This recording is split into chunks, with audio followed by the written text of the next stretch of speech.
visões. Tipo assim, a gente vê uma coisa e todos nós interpretamos essas coisas que nós vemos de uma forma diferente. Cada um interpreta a sua maneira.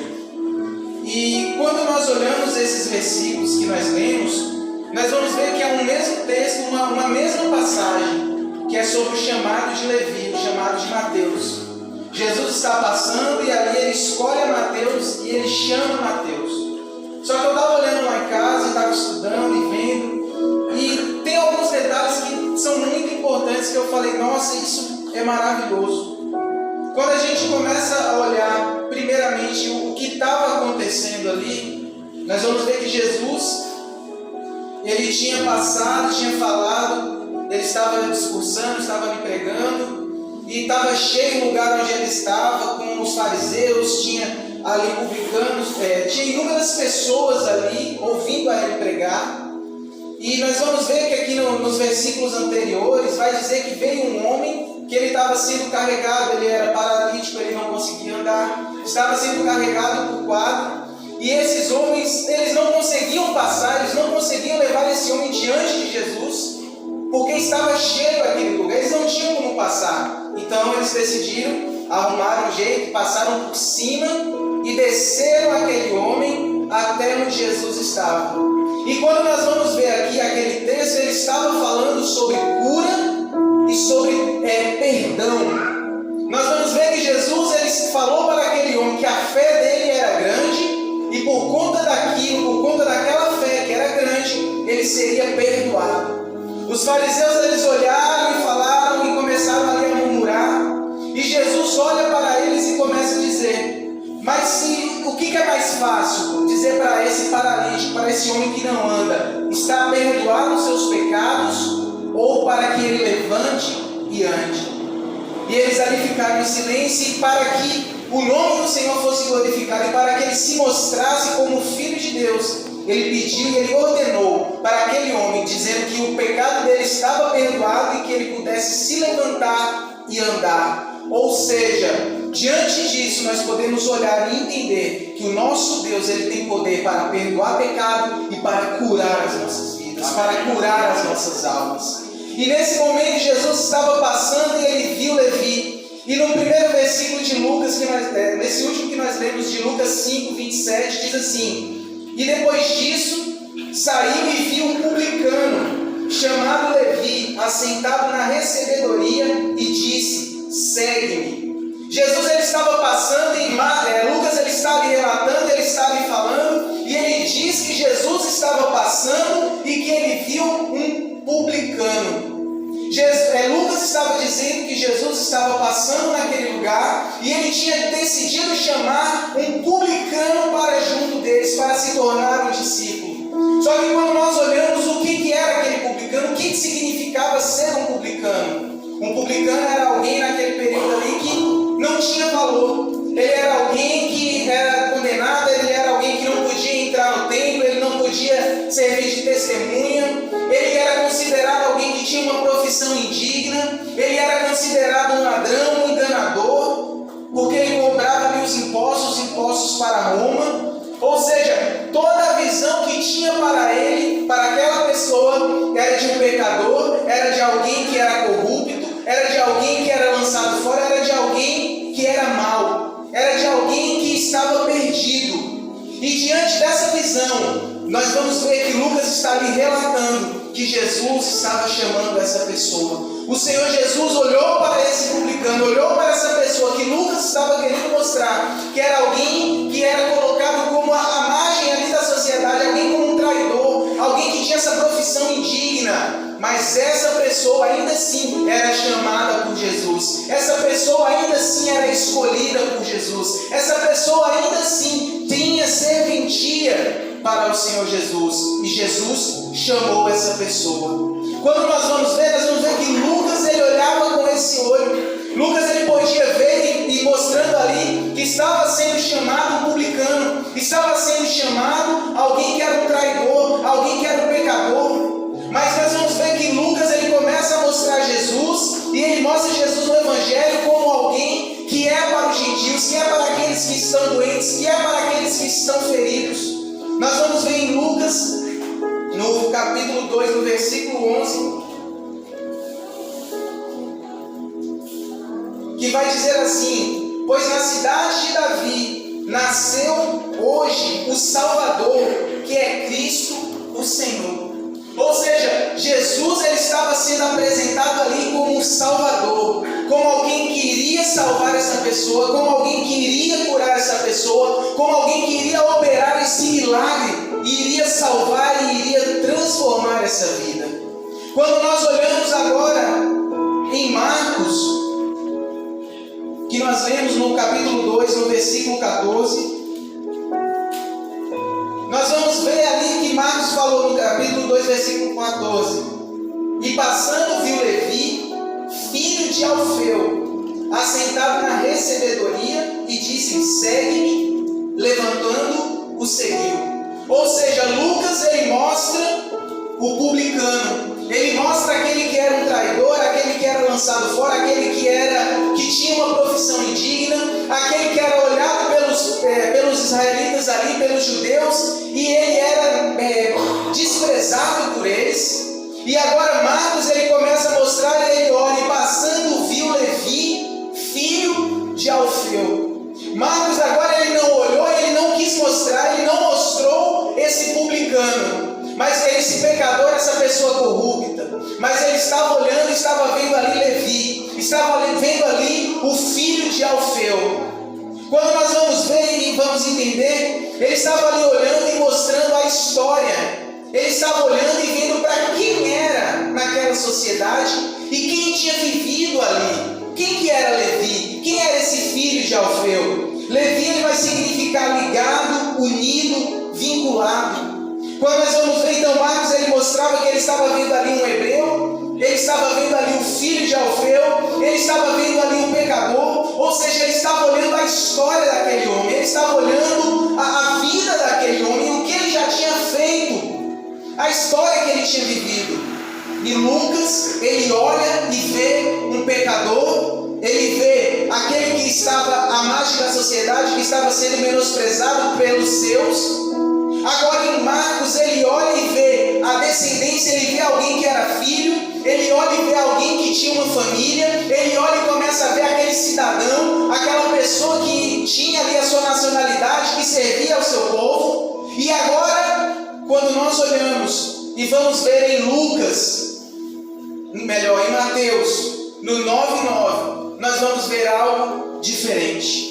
Mateus ele vai dizer assim no capítulo 9, no versículo 9: e Jesus, passando adiante dali, viu assentado na recebedoria um homem chamado Mateus, e disse: segue-me. E ele, levantando-se, o seguiu. Ele estava querendo dizer, Mateus estava querendo dizer, que Jesus, quando ele passou ali, ele não estava olhando agora um homem, ele não estava olhando ali o filho de Alfeu, ele não estava olhando um publicano, ele não estava olhando aquela pessoa que estava fazendo um trabalho que era indigno, não. Mas Jesus estava olhando aquele homem que era Mateus.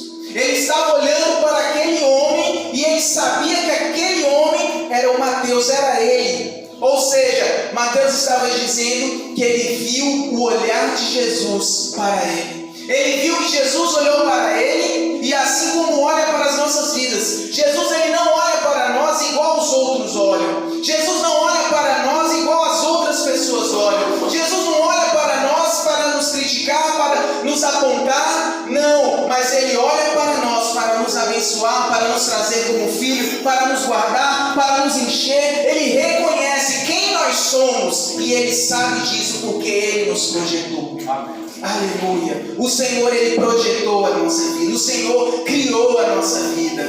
E quando nós olhamos, por exemplo, em 1 Samuel, no capítulo 16, no versículo 7.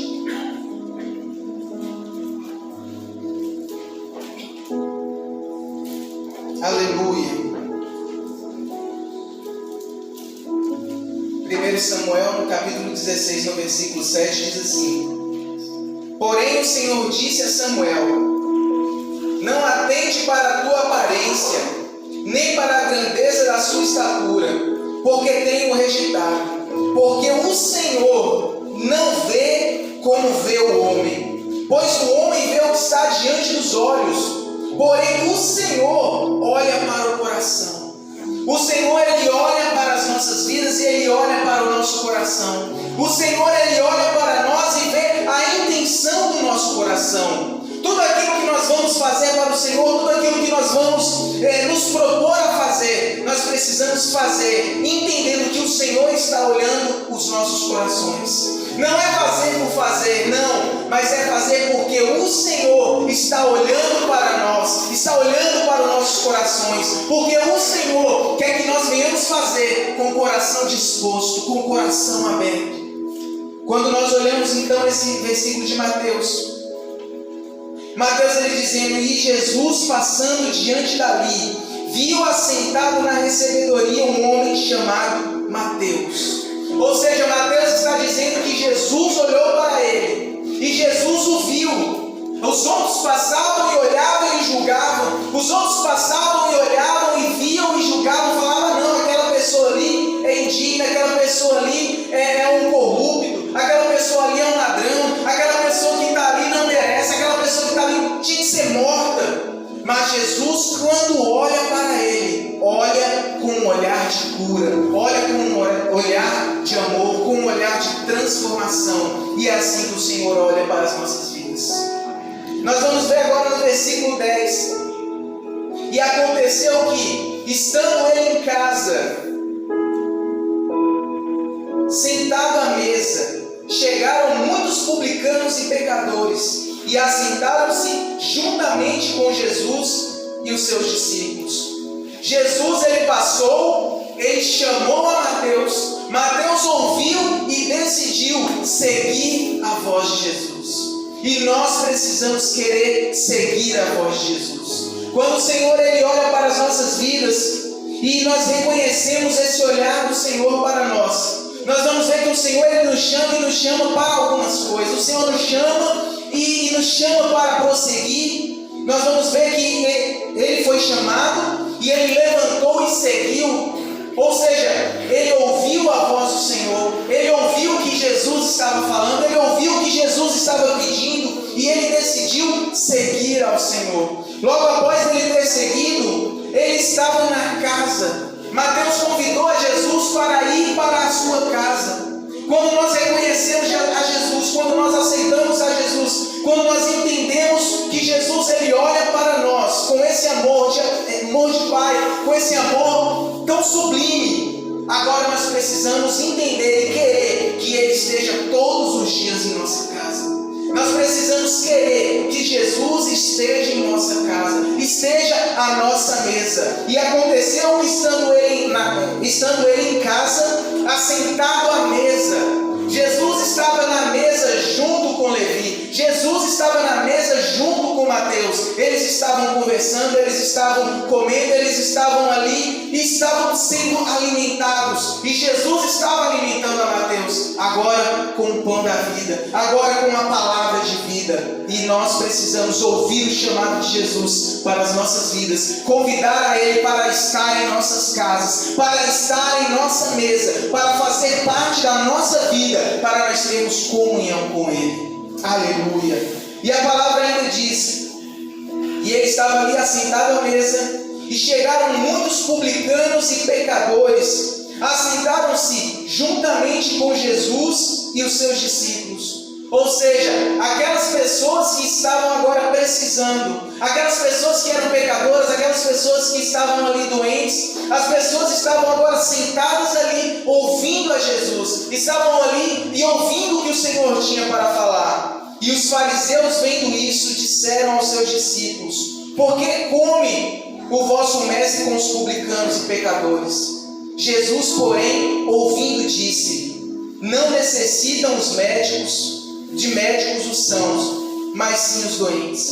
Ide, porém, aprendei o que significa misericórdia quero, e não sacrifício, porque eu não vim chamar o justo, mas os pecadores ao arrependimento.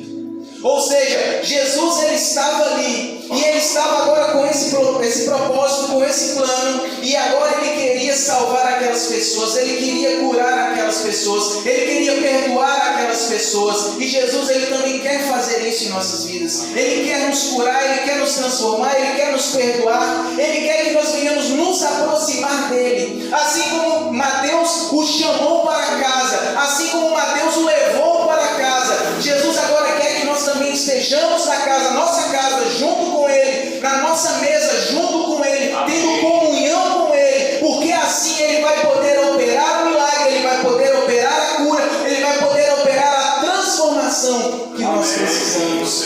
Aleluia! Nós vamos ver então que Ele seguiu, Ele comeu com Ele, Ele foi curado, Ele viveu e Ele foi perdoado. E essas promessas nós também temos quando aceitamos esse chamado de Jesus, quando nós aceitamos esse olhar de Jesus para nós, quando nós entendemos que o Senhor Ele olha para nós e Ele nos chama, Ele nos convida.